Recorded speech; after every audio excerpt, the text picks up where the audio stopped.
Hello everyone, welcome to Angel Smart Classes. कैसे हैं आप सब? चलिए आज हम करते हैं यूपी पीजीटी की कॉमर्स की रिवीजन करते हैं। क्वेश्चन है first, the order for import of goods is called. The order for import करना है, उसके लिए हम ऑर्डर दे रहे हैं, उसे क्या कहते हैं? बिल ऑफ लैडिंग है, इंडेंट है, लेटर ऑफ क्रेडिट या none of the above. Bill of lading क्या होता है? जैसे मुझे ना बाहर सामान भेजना है, ठीक है, मुझे यूएसए में गुड्स भेजनी है, ठीक है, तो मैंने एक बॉक्स अपना बॉक्स में गुड्स डाली और मैंने जहाज वाले शिपिंग कंपनी को कहा कि आप अपने जहाज में मेरी भी गुड्स ले जाइए। तो वो कहेगा ठीक है जी ले जाएंगे, ठीक है। तो उसके लिए वो मुझसे चार्जेस लेगा और मुझे वो क्या देगा? Bill of lading. एक रसीद सी लगा लीजिए, जब कोई हमारा गुड्स को लेके जा रहा है, ठीक है, लेके जा रहा है, वैसे तो इसको बॉक्स में नहीं कार्गो में लेके जाते हैं, कार्गो में टेक्निकल वर्ड कार्गो है, तो वो होती है बिल ऑफ लैडिंग। हमें रसीद मिल गई हमारा गुड्स जो हमने उसमें जहाज में रखा, ठीक है, बिल ऑफ लैडिंग होगी। और बिल ऑफ लैडिंग कौन इशू करता है? ये यूपी टीजीटी में आया भी है, बिल ऑफ लैडिंग इशू करता है शिपिंग कंपनी।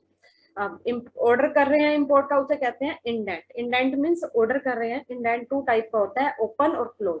ओपन इंडेंट क्या होता है? ओपन इंडेंट क्या है? खुला इंडेंट। ओपन मीन्स खुला है, जो खुला है आप उसमें जैसे बायर है, जो बाय कर रहा है, उसने कुछ भी मेंशन नहीं किया कि कितनी गुड्स है, क्या प्राइस है, कुछ भी मेंशन नहीं किया। जो सेलर है अपने आप उसको देख रहा है क्या गुड्स, कोट का कितनी गुड्स है, कितना प्राइस है, ठीक है, कुछ भी मेंशन नहीं किया बायर ने, सेलर अपने आप सब कुछ कर रहा है, वो होता है ओपन इंडेंट, ठीक है। एक्सपोर्टर जो है, भेजने वाले की मर्जी है, वो इस फॉर्मेलिटी को कैसे भी इसको पूरा कर सकता है, ठीक है। क्लोज में क्या है? क्लोज में बंद है, आप कुछ नहीं कर सकते, एक्सपोर्टर कुछ नहीं कर रहा, सब इंपोर्टर ने मेंशन कर रखा है, ठीक है, कौन सी गुड्स, क्या प्राइस, क्या ब्रांड, कैसी पैकेजिंग, कैसा इंश्योरेंस, शिपिंग, सब मेंशन है। जिसमें सब मेंशन है वो है क्लोज, जिसमें मेंशन नहीं है वो है open. A major factorising a sample is called. Sample की जो फैक्टराइज बता रहे हैं उसको मेजर करना, वो क्या होता है? उसको कहते हैं हम स्टैंडर्ड एरर है, स्टैटिस्टिक्स है, सैंपलिंग एरर और पैरामीटर, उसको कहते हैं हम स्टैटिस्टिक्स। देखो दो वर्ड होते हैं, ये हमारी है पॉपुलेशन, ठीक है, ये हमारी पॉपुलेशन। पॉपुलेशन पे स्टडी करना कई बार पॉसिबल नहीं होता, बहुत टाइम कंज्यूमिंग हो जाता है, तो पॉपुलेशन में से हम क्या ले लेते हैं? सैंपल ले लेते हैं, ठीक है। तो पॉपुलेशन को जो मेजर कैरेक्टराइज करेंगी, जो पॉपुलेशन की कैरेक्टराइज बताएंगी, उसको मेजर करते हैं हम पैरामीटर से। Parameter, parameter. और जो सैंपल के होते हैं, सैंपल के होते हैं स्टैटिस्टिक्स। स्टैटिस्टिक्स यानी कि याद कर लो, पी से पॉपुलेशन, पी से पैरामीटर, पॉपुलेशन के पैरामीटर, ऐसे सैंपल, ऐसे स्टैटिस्टिक्स, और सैंपल के क्या होंगे? स्टैटिस्टिक्स होंगे, ठीक है। पॉपुलेशन के पैरामीटर और सैंपल के स्टैटिस्टिक्स। उसके बाद स्टैंडर्ड एरर क्या होती है? ये इंपॉर्टेंट क्वेश्चन बनता है। स्टैंडर्ड ऐसे यही लाइन ही मिलती है, यही लाइन मिलेगी as it is. The standard error क्या है? ऑफ स्टैटिस्टिक क्या है? Standard error, standard deviation. Standard error क्या है? स्टैंडर्ड डेविएशन है किसी सैम्पलिंग डिस्ट्रीब्यूशन का, जो स्टैंडर्ड डेविएशन है वो क्या है? हमारी स्टैंडर्ड एरर है, ठीक है। सैम्पलिंग एरर क्या होती है? जो सैंपल की वजह से जो एरर आएगी, आपने सैंपल सही नहीं लिया, कम ले लिया, तो उसकी वजह से जो एरर आई वो होगी सैम्पलिंग एरर, ठीक है। ये हमने किया भी था, sampling error, non sampling error मैंने पहले करवा भी रखा है, ठीक है। तो स्टैंडर्ड, ये आ गया हमारा answer statistics. Exim bank was establish in the year. Exim bank कब एस्टैब्लिश हुआ? 1985 में, 92 में, 82 में और 1987। ये हुआ था 1982 में। एक्सिम बैंक की फुल फॉर्म क्या है? देखो, एक्सपोर्ट इंपोर्ट बैंक है, इसका एक्ट 1981 एक्ट है, और ये एस्टेब्लिशमेंट हुआ था 82 में, और इसने काम करना स्टार्ट किया था 1 मार्च 1982 से इसने काम करना स्टार्ट कर दिया, और इसका हेडक्वार्टर कहाँ है? मुंबई में। If bank rate is reduce by RBI, bank rate क्या कर दी जाती है? रिड्यूस कर दी जाती है। आरबीआई ने क्या करा? बैंक रेट को, बीआर को क्या कर दिया? कम कर दिया। तो credit creation will be, bank rate कम होगी तो क्रेडिट क्रिएशन क्या होगा? इंक्रीज।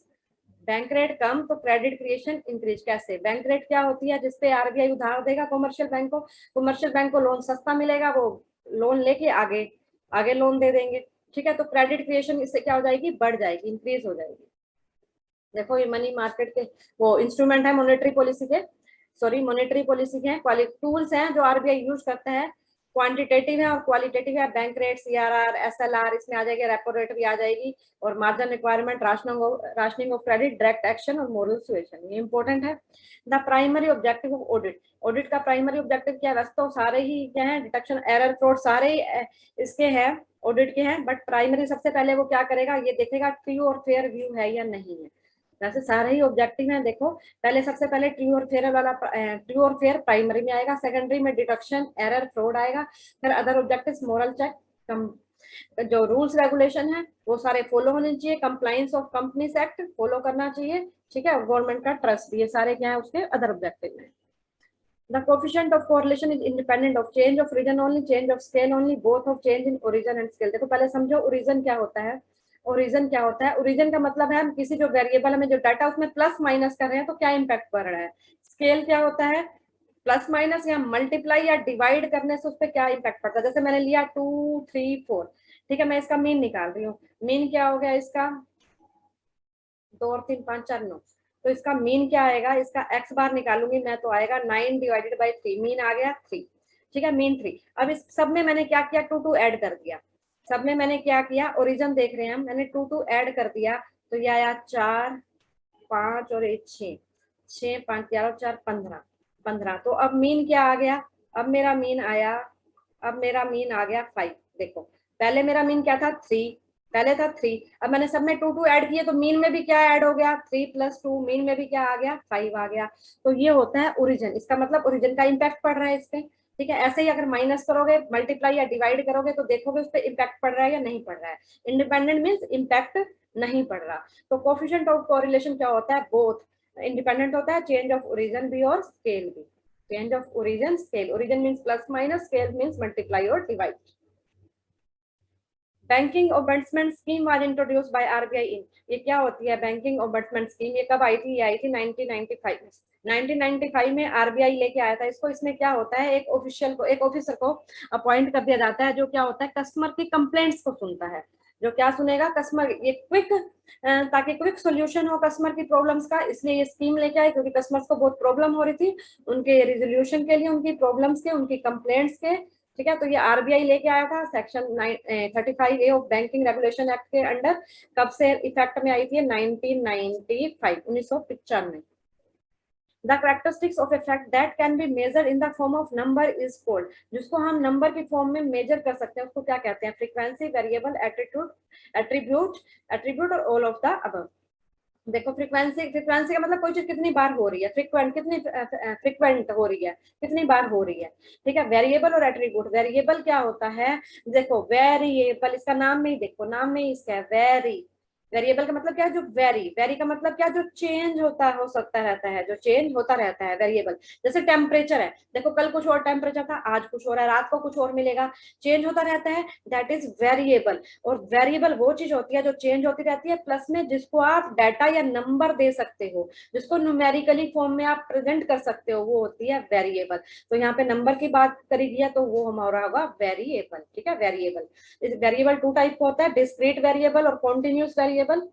देखो वेरिएबल क्या होता है? वो क्वांटिटी जो चेंज होती रहती है, ठीक है, और साथ में इसको क्या करते हो आप? न्यूमेरिकली एक्सप्रेस कर सकते हो। जैसे वेट, वेट देखो, वेट भी हमारा घटता बढ़ता रहता है, ठीक है। कुछ लोग ऐसे भी होते हैं जिनका कांस्टेंट रहता है लेकिन वो जिम वगैरह या अपना पूरा केयर करते हैं, अदरवाइज वेट थोड़ा बहुत ऊपर नीचे होता रहता है हमारा, ठीक है। हाइट वगैरह, ठीक है, वो क्या है? हमारा वेरिएबल है, उसको हम डाटा में कन्वर्ट कर सकते हैं। 2 टाइप का वेरिएबल है, एक डिस्क्रीट, एक कॉन्टिन्यूस। डिस्क्रीट क्या होता है? होल नंबर में होता है। जैसे मैंने आपसे पूछा, आपने जो आपने यूपी टीजीटी के कितने बच्चे हैं पीजीटी के जिन्होंने फॉर्म फिल करे? अब आप कहोगे 1 लाख, 2 लाख, 3 लाख, आप ऐसे तो नहीं कहोगे 1.1 एक बच्चे ने दिया और साथ में आपने कह दिया आधा बच्चा, आधा बच्चा तो नहीं होगा ना इसमें, ठीक है। पॉइंट में होंगे 2 लाख, 3 लाख, 4 लाख, 5 लाख, ठीक है, यानी कि पॉइंट में नहीं होगा कोई भी स्टूडेंट। मैंने जैसे पूछा एक कक्षा में, एक क्लास में कितने स्टूडेंट्स हैं, तो आप कहोगे 8 हैं, 10 हैं, 15 हैं, 20 हैं, आप ऐसा तो नहीं कहेंगे ना 20.5 है, ये तो आप नहीं बोलोगे। तो ये होता है डिस्क्रीट, होल नंबर में। कॉन्टिन्यूस जो पॉइंट में आ सकता है, जैसे आपका वेट है 63.4, पॉइंट में आ गया, वो हो गया कॉन्टिन्यूस। एट्रीब्यूट क्या होते हैं? जिनको आप न्यूमेरिकली एक्सप्रेस नहीं कर सकते, जिनको न्यूमेरिकली एक्सप्रेस नहीं कर सकते। जैसे मैंने कहा मैं बहुत ऑनेस्ट हूँ, आप अब मेरी ऑनेस्टी को नंबर दोगे? एक ऑनेस्ट हो, 2 ऑनेस्ट, 3 ऑनेस्ट, 4 ऑनेस्ट, नहीं ना। तो ये क्या होता है? एट्रीब्यूट। भाई आप बहुत ईमानदार हो, मैंने ये कह दिया आप बहुत ईमानदार हो तो मैं आपको नंबर नहीं दे सकती, ठीक है। एक ईमानदार या 2 ईमानदार, वो हो गया attribute. Brain storming is use by the manager for, brain storming को मैनेजर किस लिए यूज करता है? Promotion of research development, work allocation, काम को बांटने के लिए, generating alternatives for problem solving. Brain storming, देखो ब्रेन, ब्रेन में हमारे क्या आते हैं? आइडिया, वो आइडिया अच्छा भी हो सकता है, आइडिया खुरापाती भी हो सकता है, ठीक है। तो ब्रेन का हमारा काम क्या है, आइडिया देना। आइडिया क्या हो सकता है, प्रॉब्लम को सोल्यूशन वाला भी हो सकता है, ठीक है। तो हम इसमें क्या करते हैं, इसमें एक्सपर्ट्स को 7-8 एक्सपर्ट्स को बिठा दिया, उनको प्रॉब्लम बताई और उनसे क्या लेते हैं, आइडिया लेते हैं। हम ये नहीं देखते उन्होंने भाई क्या क्वालिटी है आइडिया की, हम उनसे क्वांटिटेटिव आइडिया देते जाओ, उनसे आइडिया कलेक्ट करते हैं, फिर जो बेस्ट लगता है फिर उसको अप्लाई करते हैं। तो ब्रेनस्टॉर्मिंग क्या होती है, जिसमें क्या करते हैं हम, प्रॉब्लम सॉल्विंग के लिए जनरेटिंग अल्टरनेटिव्स या आइडिया लेते हैं। ये किसने दिया था, ये दिया था ओसबोर्न ने। ब्रेनस्टॉर्मिंग कंसेप्ट किसने दिया, ओसबोर्न ने। A private company does not, private company, देखो क्वेश्चन को ध्यान से देखना, इस क्वेश्चन में मिस्टेक हो सकती है, डज नॉट पूछा हुआ है, ठीक है। कई बार हम इस क्वेश्चन को देखते हैं और सीधा कर दिया restrict the right of transfer of share, इस पे टिक कर देते हैं, ठीक है, क्योंकि रिस्ट्रिक्ट करती है ये, ठीक है। लेकिन यहाँ डज नॉट है, देखो limit the number of its member, क्या नहीं नंबर रिस्ट्रिक्शंस नहीं लगाती, नहीं भाई, प्राइवेट कंपनी में तो 200 मेंबर्स होते हैं, उससे ऊपर होते ही नहीं है, मिनिमम कितने होते हैं, 2 मेंबर होते हैं, तो रिस्ट्रिक्शन तो लगाती है ये। Does not restrict the right to transfer of share, नहीं, प्राइवेट कंपनी में आप शेयर ट्रांसफर नहीं कर सकते। Appoint auditor, does not appoint auditor, नहीं, प्राइवेट कंपनी अपॉइंट अपना ऑडिटर कर सकती है। और private company does not publicly invite subscription to share, बिल्कुल प्राइवेट कंपनी है तो पब्लिकली शेयर के लिए इनविटेशन नहीं दे सकती, ठीक है। थोड़ी सी इस क्वेश्चन में चांस है मिस्टेक होने, तो नोट को ध्यान से देखना। अमाउंट ऑफ सिक्योरिटी प्रीमियम में भी यूटिलाइज फॉर, सिक्योरिटी प्रीमियम जो है किस लिए यूटिलाइज होता है, डिविडेंड के लिए, meeting routine expenses, purchase of fix asset, या writing off preliminary expenses. Security premium क्या है, जब हमने शेयर्स को एक्स्ट्रा में बेच दिया, जो फेस वैल्यू थी, तो हमें प्रीमियम मिल गया, वो हमारा सिक्योरिटी प्रीमियम हो गया। जैसे 10 वाला शेयर 12 में दिया तो 2 रुपए आपका क्या हो गया, सिक्योरिटी प्रीमियम मिल गया। तो आप इसको कहाँ यूटिलाइज करोगे, राइटिंग ऑफ प्रीलिमिनरी एक्सपेंसेस, जो आपके प्रीलिमिनरी खर्चे हैं, प्रारंभिक खर्चों का लेखन, अपलेखन, अपलेखन में हिंदी में थोड़ी सी मिस्टेक हो सकती है, ध्यान देना। अपलेखन, प्रारंभिक खर्चों का अपलेखन में, राइटिंग ऑफ में, writing of. Which of the following is not a subsidiary of reserve bank of India, की क्या सब्सिडरी नहीं है, deposit insurance and credit guarantee corporation of India, देखो इसकी फुल फॉर्म भी कर लेना भाई, DICGCI, ठीक है। इसकी फुल फॉर्म डिपॉजिट इंश्योरेंस, देखो इंश्योरेंस ये क्या करता है, इसका क्या काम है, जैसे आपने बैंक में पैसे जमा करवाए हैं, ठीक है, तो ये गारंटी देता है कि पहले तो 1 लाख था, 5 लाख कर दिया है, कि 5 लाख तक आपका अमाउंट सेव। अगर आपने 4 लाख करवाए, बाई चांस बैंक डूब गया, तो आपको कोई घबराने की जरूरत नहीं है, आपका ये इंश्योरेंस है, ठीक है, आपको 4 लाख मिल जाएंगे। लेकिन अगर आपने 20 लाख जमा करवा दिए और वो बैंक डूब गया, तो आपको मैक्सिमम कितने मिल सकते हैं, 5 लाख मिल सकते हैं। भारतीय रिजर्व बैंक नोट मुद्रण प्राइवेट लिमिटेड, ये देखो भैया, नोट नोट तो छापता ही है रिजर्व बैंक, तो दोनों क्या है इसकी सब्सिडरी हैं, दोनों ही हैं, both A and B, but इन्होंने नोट पूछा है तो हमारा आंसर आ जाएगा नन ऑफ दीज, क्यों, क्योंकि दोनों ही हैं, ठीक है। Which of the following are the right of statutory auditor, अब राइट क्या होते हैं, जो स्टैट्यूटरी ऑडिटर क्या होता है, जो लीगली मैंडेटरी होता है, लीगली मैंडेटरी कंपल्सरी है। देखो रेम्यूनरेशन, भाई ये तो सभी का हक बनता है, भाई आपने काम किया, सैलरी का तो सभी का हक बनता है।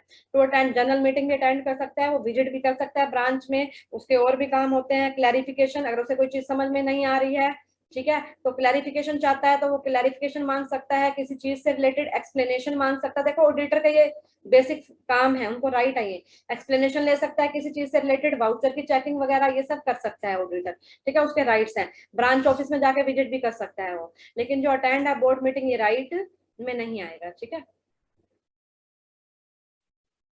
इसमें मैंने क्या लिख रखा है क्वेश्चन में, but of the following are the right of statutory, ये तो राइट है, यहाँ पे नोट कर लो, या तो फिर नोट कर लो यहाँ पे, note the right of the statutory auditor, तो ये आंसर आ जाएगा, क्योंकि ये सारे राइट है, रेम्यूनरेशन का भी है, जनरल मीटिंग का भी है, और विजिट का भी, ब्रांच ऑफिस का ये भी है, ठीक है। तो नोट कर लो, ये आ जाएगा फिर बोर्ड ऑफ डायरेक्टर मीटिंग का, ठीक है, नोट लग जाएगा यहाँ पे।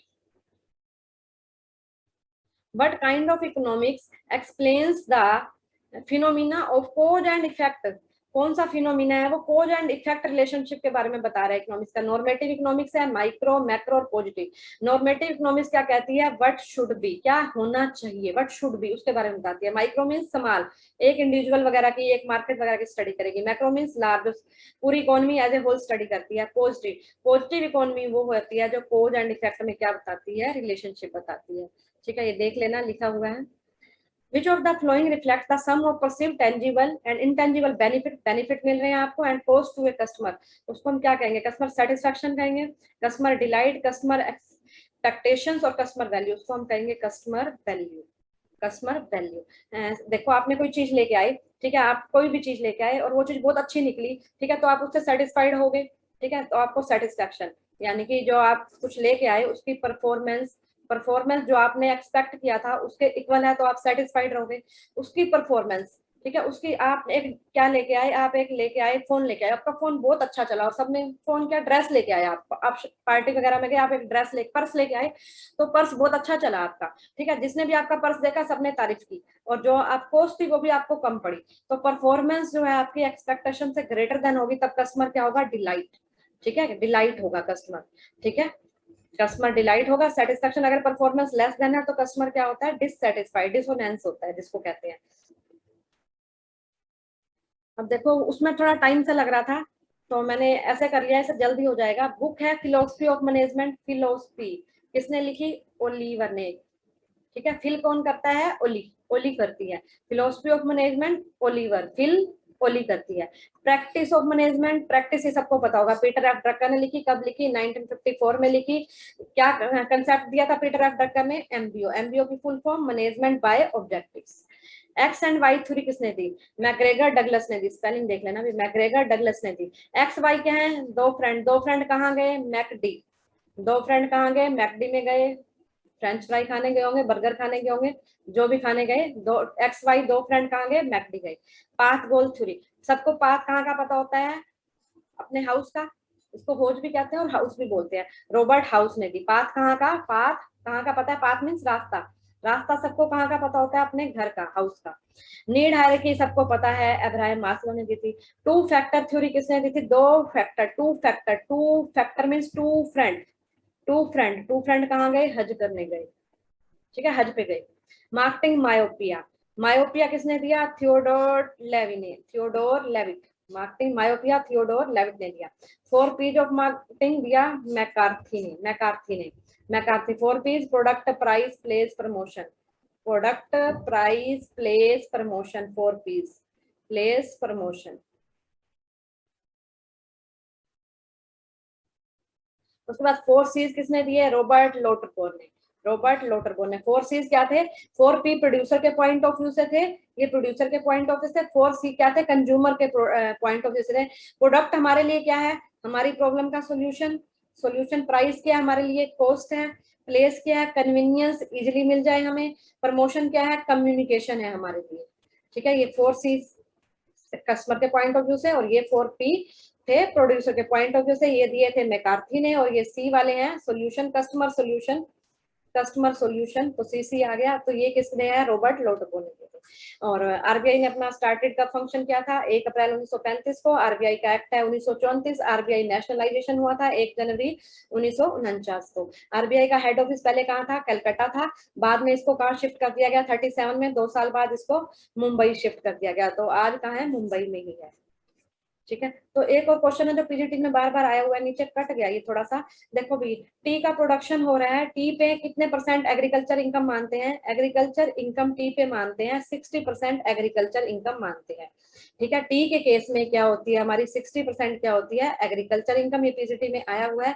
और 40% क्या हो जाती है, फिर वो इनकम टैक्सेबल हो जाती है, ठीक है। टी के केस में एग्रीकल्चर इनकम 60% और टैक्सेबल इनकम हो जाएगी 40%, ठीक है। चलिए, thank you so much for listening and watching. मिलते हैं नेक्स्ट लेक्चर में। वीडियो अच्छी लगी है तो लाइक करना, वीडियो को शेयर करो, कमेंट करो, और जो नए हैं चैनल पे, चैनल को सब्सक्राइब कर लो। मिलते हैं नेक्स्ट लेक्चर में।